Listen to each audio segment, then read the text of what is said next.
Hello everybody, Tai Chi Twins here. I'm Joshua Rorty. I'm Jeremy Rorty, and welcome to another episode of What's on the Weapons Wall. What knife we're going to check out today, Josh? Not all of the weapons on the wall are actually knives. Some of them are bludgeoning weapons. I'm going to reach down here, something a little bit more modern. You might have seen one of these before, and it's an extendable baton. For some reason, some states have made these things illegal. I don't know why. I don't understand it. It's very hard to kill somebody with one of these, although you could mess somebody up.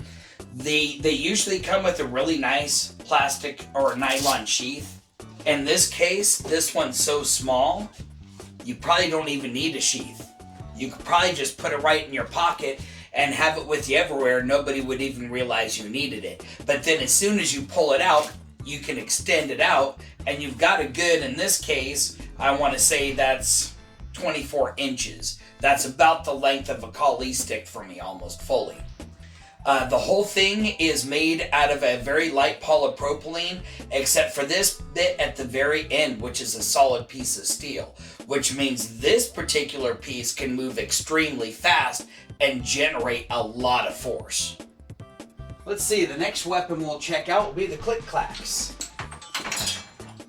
Bruce Lee made these famous, the nunchucks. And again, this is just proof that you don't need an incredibly complicated weapon. It's just two pieces of steel connected together by a chain and a couple of brackets. It's just got a screw right here in the very end to keep it all together. When I first bought these, we took my old Maverick out to the woods and we found just happened to be a pile of bones right there from some old dead animal like a deer carcass or something. And we ended up taking these bones and throwing up in the air and cracking them with these. It's really heavy metal. I like heavy metal. But you can see when you take a close look at it, there's a bunch of chips in the paint, and that's where it came from. These have been heavily used. Besides cracking deer bones, it's almost cracked my fingers quite a few times. It'll make your finger go numb. This was what I used to learn with. Probably not the best ones to learn with. Probably better would be ones like these wood ones we got over here. These are ones that we made. We repurposed them out of old sticks that had broken. We made a video about it, so if you want to check it out, you can make some of your very own. But something like this is a little bit lighter weight. It's got wood handles. We wrapped it in some tennis grip tape. So, you know, with something like this, you'll hit yourself. It'll still hurt a little bit, but not nearly as much as the metal ones. And the final bludgeoning weapon we have on the weapon wall, a lot of martial arts call this a 3-section staff. In Chinese, it was originally called the coiling dragon staff, because look at how it all coils up together. This is a lot more discreet than carrying around a big old 6-foot staff. As a matter of fact, if you were a monk and you were walking around with robes on, you could very easily hide it inside your robes and probably would nobody see it. You tie your belt around you, you wouldn't even have to hold on to it. But then all of a sudden you let it go and you've got a 6-foot staff right there, probably a little bit longer than 6 feet. You could even adjust it. These ones, when we made them, we put them together very similar to the way that nunchucks are put together, which would be the traditional way that monks would have done it, because they wouldn't have done a lot with working with steel. Steel would have been reserved for other things like tools that they would use in their garden. Matter of fact, this was another repurposed weapon, just like the nunchuckas, so check that video out. Used to be a quarterstaff, it got cracked. We're like, we could still use it. Feel like a Ninja Turtle yet? Kinda. You know, these weren't really meant for throwing. You want to try it anyway? We'll try it anyway, and I'll tell you what, even if they don't throw, we'll still bust up some fruit for you. We're going to warm up with a polypropylene fighting stick. We're not the first ones to think about throwing sticks. Many cultures, including the ancient Egyptians and the Aboriginal Australians, all used throwing sticks as hunting weapons. This 8-pound jug of water is about the same weight as the average jackrabbit. This polypropylene stick is so sturdy you'd have a hard time bending it. However, there's enough force generated from the throw to make it flex and bow.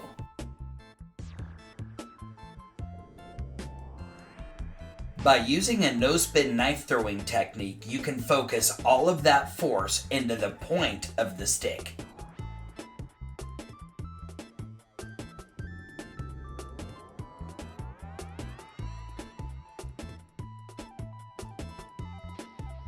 How much wood could a woodchuck chuck if a woodchuck was Chuck Norris? These wood chucks are made out of poplar and were repurposed from a broken fighting stick. Each side of the nunchuck is 10 inches long and 7/8 inch in diameter. It's just over 2 feet overall, which is about as long as one of my fighting sticks. Because of the stabilization process we use, these chucks are a little heavier than normal, weighing in at 175 grams. Hitting a round object with a round object isn't always easy, but we did manage to do some damage to the watermelon. Let's see if we do any better with the heavy metal chucks. The metal chucks are almost the same dimension as the wood chucks. Each side is 9 3/4 inches long and 3/4 of an inch in diameter. They're 25.5 inches overall and weigh in at a whopping 416 grams. Obviously, these are generating a lot more force. Uh-oh, better catch that watermelon. Direct hit. That's what I'm talking about. But I think we can still do better. Let's try the baton next. This 1 1/4 inch diameter polypropylene baton is 9 inches collapsed and almost 23 inches extended. The third section is steel with a steel tip and brings its overall weight to 265 grams. That was just a glancing blow, but that still managed to put a pretty good gash in the watermelon. That was a solid hit, but let's see if we can make it stick. Booyah, that's what I'm talking about. Even with a blunt tip, it still managed to stick in about 6 inches. The coiling dragon staff was repurposed from a 1 1/4 inch hemlock bow. Each section is 21 inches with an overall length of 73 inches. We also used our stabilization process on this staff, bringing its weight to a total of 640 grams. Being a heavier weapon, it was definitely more difficult to throw, but we were able to get a few good hits. None of these weapons actually destroyed the watermelon though, so let's try one more time.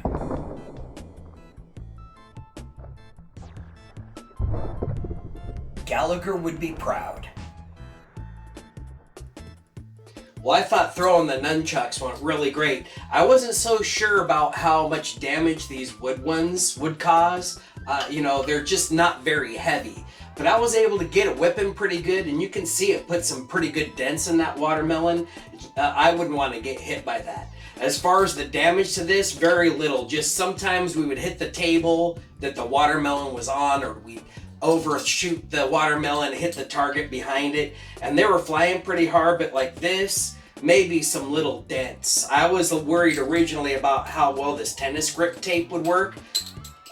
You can't even tell. It was hit all kinds of times, not even shredded, not even trying to come off. Of course, the steel ones, all that mass. So when I hit that watermelon, it split it really good. I can imagine hardly hitting somebody in the head with that. Maybe some more paint taken off of this. Again, not a big deal. I didn't spend a lot of money on these chucks. They're just very sturdily built, being steel. There's one little nick that came out of it. I might take a file and some sandpaper to it just to file that down. But boy, did these fly well. As far as the extendable baton goes, one of my concerns about throwing it is the way you put the baton away is you take the tip and you smack it on something hard and it all folds back up. So I was concerned that when we went to throw it, if it was going to hit the target straight in, that it might collapse. But as many times as we missed the watermelon and either hit the table or the hard target behind it, it never collapsed. And because these two sections were made out of plastic, it didn't bend. A typical one, each section is made out of metal, and at one point, one of those metal pieces would have bent, and you wouldn't have been able to get it to collapse back to be flat again. That's how hard that is. That just broke off a piece of quartz. Then as far as the coiling dragon staff goes, both this and the nunchucks were done with our unique stabilization process.